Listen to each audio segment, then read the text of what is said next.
Today, we are diving into the ultimate decision-making framework. Do it, delegate it, or dump it. Join us as we explore how to effectively prioritize your tasks and optimize your time. Learn how to identify the tasks that truly deserve your attention, harness the power of delegation to lighten your workload, and strategically dump tasks that are holding you back. Get ready to take control of your productivity and achieve greater success. Don't miss this episode of Miss Biz. Stay tuned.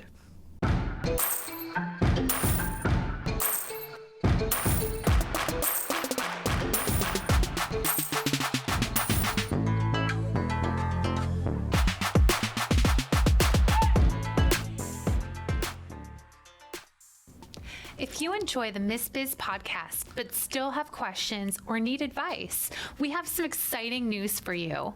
Join us for Miss Biz Connects. Miss Biz Connects is a weekly 1-hour Zoom call on Fridays at 10 a.m. Eastern Standard Time. This is 1 hour each week dedicated to you. We want to meet you and put our brains together to help you grow personally, professionally, and spiritually. To access the meeting link, visit us on our social media pages at Miss Biz Podcast or send us an email to missbizpod@gmail.com. Join us this Friday and let's grow the Miss Biz Nation.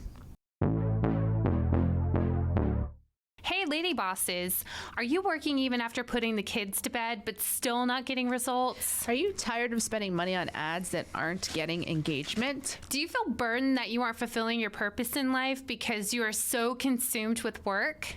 I'm your host, Brooke Bolts. I'm an attorney and founder of Bolts Legal. I started my business and in 1 year was bringing in 7 figures and am now bringing in multi-7 figures. And I'm your co-host, Rachel Bolts, owner of Bolts Media. I've helped many businesses build their online presence and increase their revenue through digital marketing. Want to hear how we did it? We are here to help you achieve your goals personally, professionally, and spiritually. So kick off your high heels, sit back, and let's ignite that passion. We're Miss Biz, where we're putting the Miss in biz. Let's get biz done.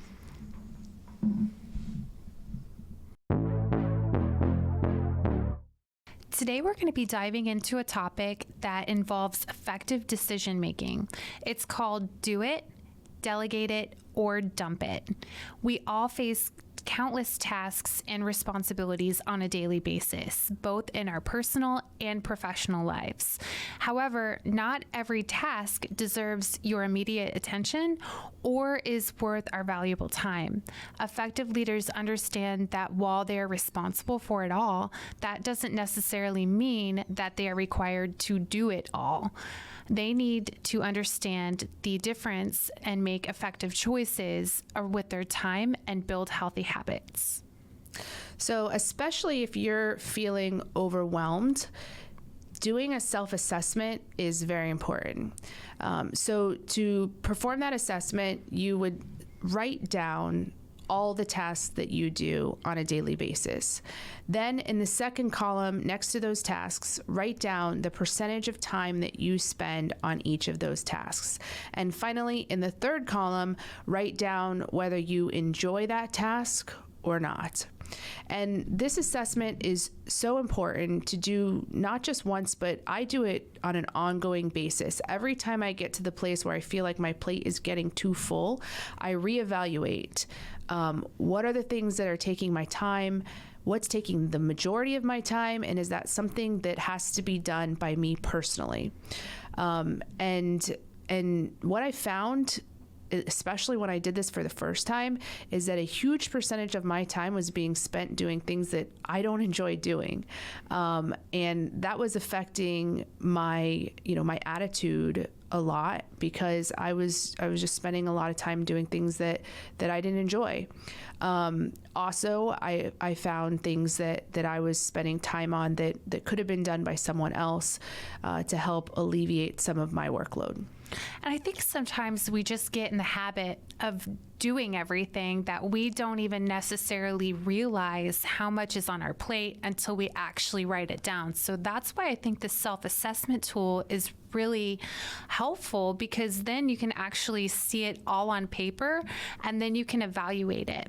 And then once you have those tasks written down and you've determined how much of your time is being spent on that and how many of those tasks you either enjoy or you don't enjoy, then you can use this framework called Do It, Delegate It, or Dump It to decide whether or not you're going to do it, you're going to delegate it, or you're going to dump it entirely, because you may find that there are certain activities that are going on in your life that aren't generating any value for you. So the first aspect that we're going to go over is do it. Do it is something that is required of you as the business owner, or you in that specific role, something that you have to do. And one thing that you can ask yourself is, does this task align with my objectives? Is it necessary for my growth or the success of the project or my business? If the answer is yes, then it's time to tackle it on. So Brooke, can you give me an example of something that is in your do it category? Sure. And this is something that I've given a lot of thought to. And as I said, I reassess this all the time to make sure that I'm focusing my time on things that need to be done by me personally. So, and I've divided it into a few categories of things.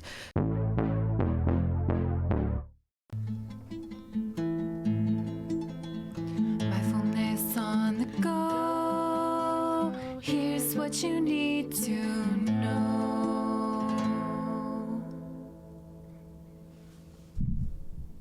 For 1 week, work at being on time for all events.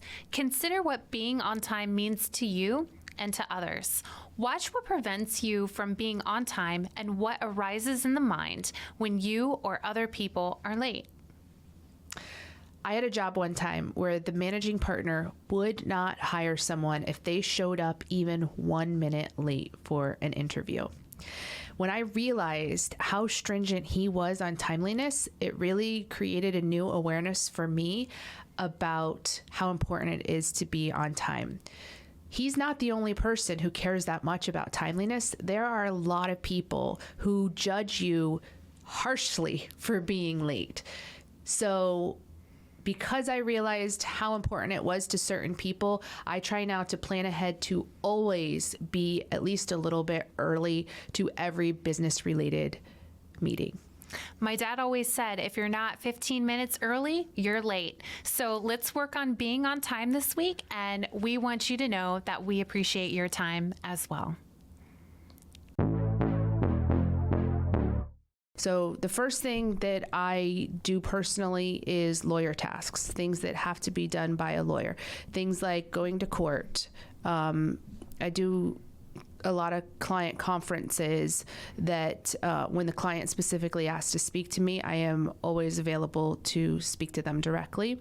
I do depositions, I do hearings and mediations, and those things are required to be done by a lawyer. So I spend a good portion of my time doing those.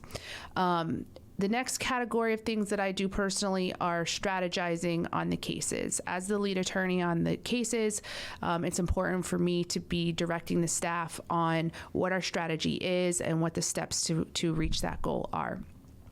Next is managerial decisions for the firm. I do have an office manager who does a lot of those things, but every now and then she needs my input and needs me to answer questions on, what our budget is for a certain project, or, are we going to hire this next person or whatever. So managerial decisions are things that I spend some time doing as well.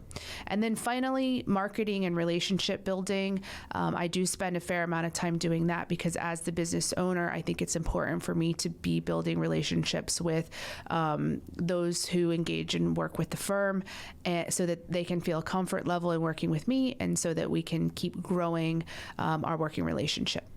I think those are great points that you brought up, Brooke, because there are specific tasks that only the business owner can perform. And a lot of it has to do with those big decisions that have to be made about the company's vision and mission, as well as marketing.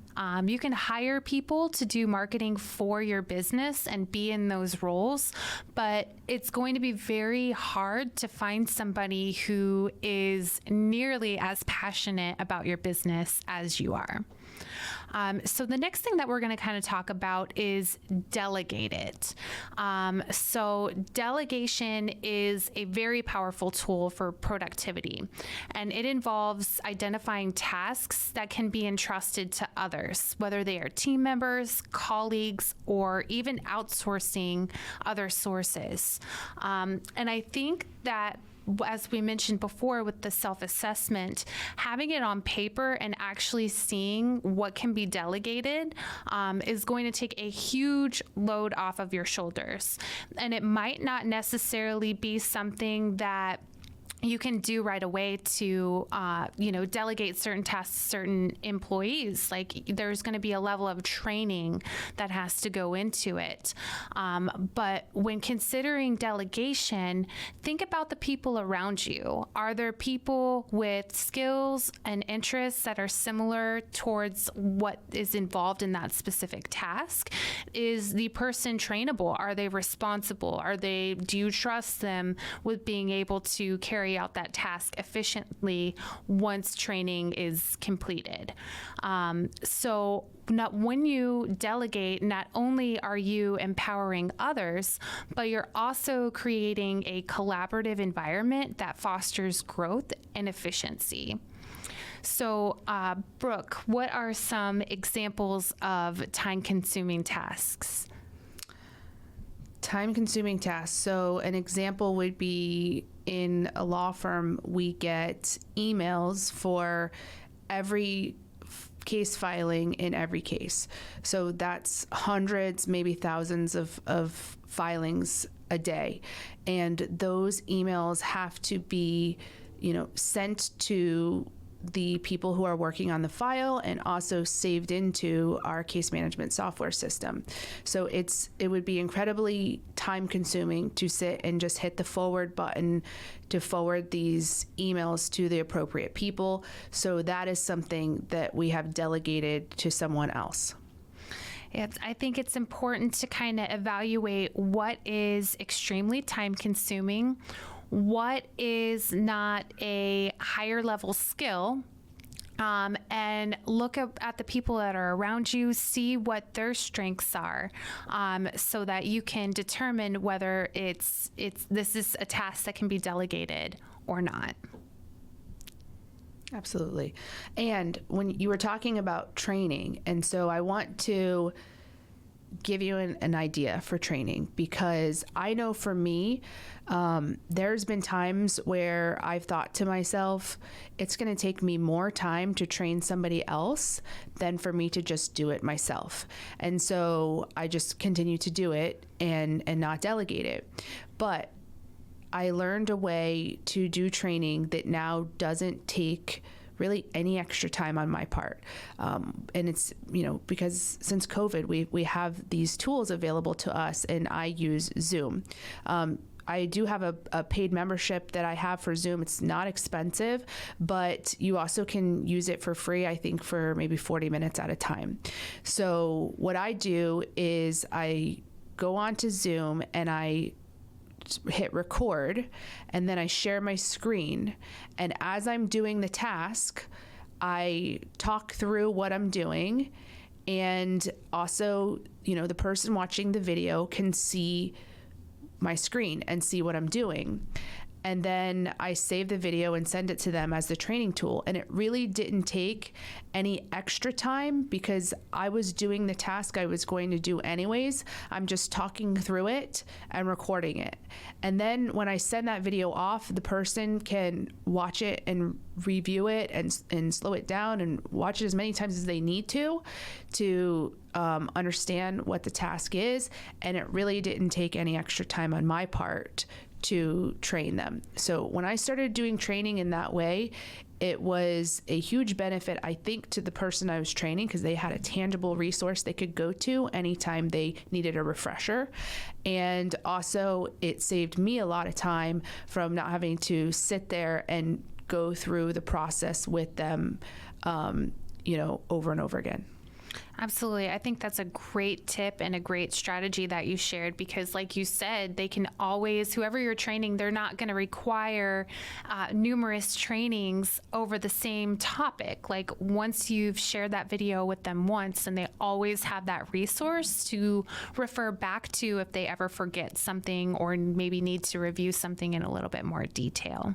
And I've even required the staff to make training videos of the tasks that they do, to create sort of a library of training videos, so that when a new hire comes on board, we can say, hey, watch these videos that were made by, our staff. And it saves their time too, because they can just point people to watching a video versus, again, sitting there and walking through the steps and taking notes and all those things that we have done in the past for training. And I think delegation is probably one of the most difficult things to do as a business owner, because there's a lot of things that we feel we're responsible for, so we need to be the ones that are actually doing the work. And I think once you kind of have a clear plan on, this is a specific task, I'm going to delegate it, but now I'm going to create a plan based around that delegation. So I'm going to make sure that I'm allocating the proper amount of time and resources to delegate this task effectively, that the business owner will actually feel relief and peace of mind because of that. So I think it's very important not just to delegate, but then to make sure that you're following up on that and having a plan. So making sure that you're communicating with the person that you've delegated the task to, and then doing that proper follow-up. Evaluate what they're doing. Make sure that they're doing it to the standards that you adhere to. So our third category is dump it. So dumping a task means consciously deciding not to pursue it further. These are tasks that do not align with our goals or have low priority. Often they are time wasters or distractions that hinder our progress. To identify tasks to dump, evaluate their impact and urgency. Are they truly necessary? Will they contribute significantly to your desired outcome? If not, it's time to let them go. By eliminating non-essential tasks, you create space for activities that truly matter. We're all about that case, no trouble. All about that case, no trouble. All about that case, no trouble. All about that case. At Bolts Legal, we are all about your case. Text or call to schedule a free consultation for all your legal needs. boltslegal.com. So Rachel, what are some examples of some tasks that should be dumped? So I get a lot of invitations to different things, different networking groups that aren't really even networking groups. They're just more like social events, which, don't get me wrong, those are all very important for building relationships. But when you're getting invited to, like, let's say 30 meetings a week, it's virtually impossible to split your time up and to attend all of them. So there goes the decision where you have to decide which networking events am I going to keep and which networking events am I going to dump. And basically you have to look and see which one are providing the most value, which ones am I making the most impactful connections in. Because it's great if you go to different groups or meetings and you like all the people, but that is considered more of a hobby than actually more of like a money making activity. The next thing that I can think of are like meetings that don't really have a specific objective. So I find that a lot of people will schedule meetings and it's almost like they don't reach their goals through their meetings. So they're having to schedule 3-4 follow-up meetings before they finally get a resolution or get anywhere with it. So kind of like looking over the types of meetings that, are being conducted and then coming prepared to those meetings as well before you decide to dump it. How about you, Brooke? Do you have any specific examples? So for me, I have an example that I think crosses into all three categories: do it, delegate it, and dump it. And that is my emails. My emails have gotten to the place where I have several hundred per day that come in, and I was finding that it was the greatest. I spent more time on emails than literally anything else in my career. I get the alerts on my phone, so wherever I am, I'm getting these email alerts, and I just have this compulsion that I have to look at them. So no matter where I am, I'm like in email world all the time. And so, I've tried different things on how to manage them. I've tried, okay, I'm just going to ignore them until a certain time of the day, and then I'll go deal with them. And I just have never been able to successfully do something like that. So I finally have a system that works, and I'm excited to share it with our listeners, because if you're in that same position, maybe this will help you. So I have a person who now screens my emails. She looks at them, and this required a lot of training. So I have done dozens of these videos that I told you about, where I'm going through my emails and training on here's what needs to be done with this certain type of email. And it was a trial and error process, and it did take a while. So it's not a quick fix, but if you have the right person that you can have do this job, it has turned out to be worthwhile for me. So she screens my inbox, and so many of the emails that I receive just have to be forwarded to somebody else for them to do, because in the delegate category, there's a lot of things that I don't personally need to handle in my emails. So she screens them throughout the day. She forwards them to be saved. She forwards them to the other people on staff who are working on that case who need to see the email. And then if it's something that requires my attention, for example, the staff prepared something that I need to review and approve, she will put it into a review folder for me. And so I just look at that review folder, and that review folder is probably well under 10% of the overall emails that come in that I actually am spending time reviewing now. So it has freed up my time tremendously. It takes some time to build the trust in the person who's reviewing to know that they're doing things correctly, because I had this fear that things were being missed. And so, but now that we've gotten a workflow going, I can just look at that review folder and know that those are going to be the things that really require my attention. And it has dramatically freed up my time, not siphoning through hundreds of emails a day.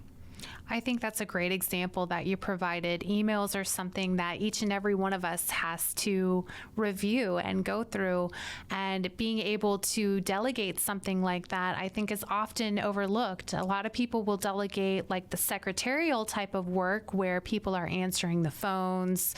But in terms of emails, I think that that's a very efficient method in order to free up some of your time so you can really focus and hone in on things that only you as the business owner can do, like growing your company. Absolutely. Well, hopefully you found value in this topic today of do it, delegate it, dump it. I think that no matter what your business is, this is vital to growth, to be, focusing your time on those things that are most important to growing your business. So we, as always, look forward to hearing your thoughts, your ideas, and your comments. We appreciate you and are honored to be on this journey with you. We can't wait to help you, to encourage you, and show you how to grow personally, professionally, and spiritually. If you found Miss Biz helpful, please leave a review and share with others. You can follow us on social media at Miss Biz Podcast. For legal questions or services, please visit boltslegal.com. And for digital marketing needs, please visit boltsmedia.com. Let's get biz done.